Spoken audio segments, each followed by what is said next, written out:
So as you can see, we're creating this super customizable sugar skull.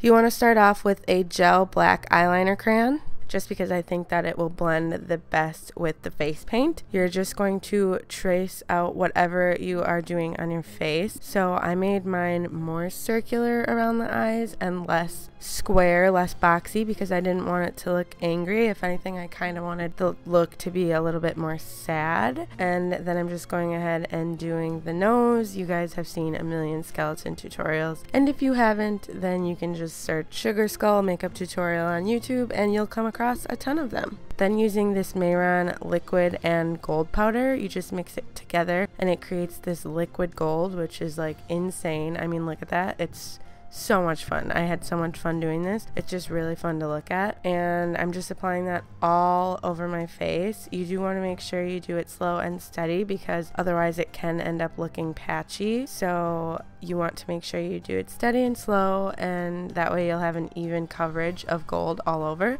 And now that I'm looking at this, I wish I would have covered my ears with gold as well, because my ears were showing. But if you have your hair down, then you don't really need to worry about it. So using the Makeup Forever Flash palette, as you just saw, I'm only using the black face paint and I'm just filling in the eyes, but I am leaving space around the lid and the lower lash line because I'm going to put some shadows there. And I'm also going in a few times over and over to fill it in with the black, because as good as this face paint is, it does get a little patchy and the paint can start to sort of slide down your face as time goes on, so I like to just check it every now and then and go over it. Every single sugar skull picture that I looked at for reference had this small little triangle at the bottom of the nose, so that's what I did. And then throughout the video, you'll also see me taking this really small, precise brush and using some more of that gold paint to just sort of touch everything up, smooth all of the edges, make sure everything looks really sharp and precise, because it can get a little messy working with the black face paint. So I highly recommend going through several times as you create your skull look and just touch it up as you go. So I chose gold because I am obsessed with gold. You guys know I wear gold jewelry all of the time and I just love it so much. And every single skull tutorial that I've seen, they have white face paint, and I didn't want to do the traditional white, so I chose to switch it up. They also have like a copper, rose gold, and silver, and all these crazy cool colors. So then taking another fine, precise brush, I am just tracing out the jawline. Definitely start from the mouth and work your way up the cheekbone, because it can be tough to make sure you get to the actual tip of your mouth if you do it in reverse.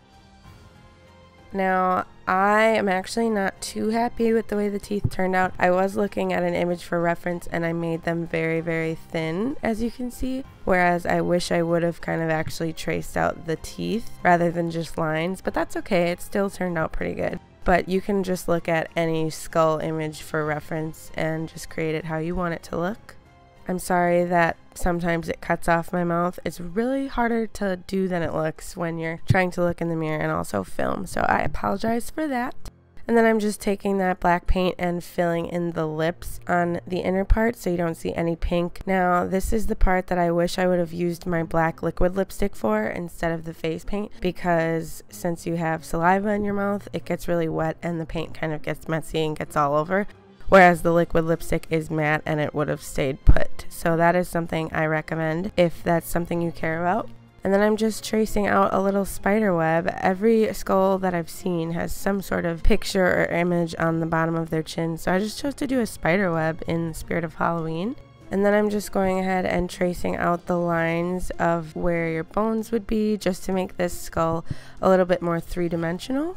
You definitely don't have to do this. I've seen several with and several without. I just personally really like the look of everything being 3D. Then taking the Katy and Desi palette by Dose of Colors, I am just taking that coppery shade and applying it all over the lid. Now this is a little bit difficult to blend it in with the wet face paint, but just do your best. I definitely think using your finger helps because it adds warmth to the shadow, so it blends a bit easier. And then taking that lightest gold shade, I'm just applying that into the center of the lid to make it really pop. You can't use highlighter over the gold paint, so I thought that that was a good alternative. Now taking the Naked Ultimate Basics palette, I am just taking that brown shade and just applying that all over. Now this also was more difficult to do on top of the gold, but eventually it worked. You just have to be patient and kind of stamp it into your skin as opposed to brushing, because then you'll just smear the black paint, which you don't want to do. So I'm just applying that in the contour regions and just along the lines that I drew for a three-dimensional look. Again, this is optional, but I just really like the look of it,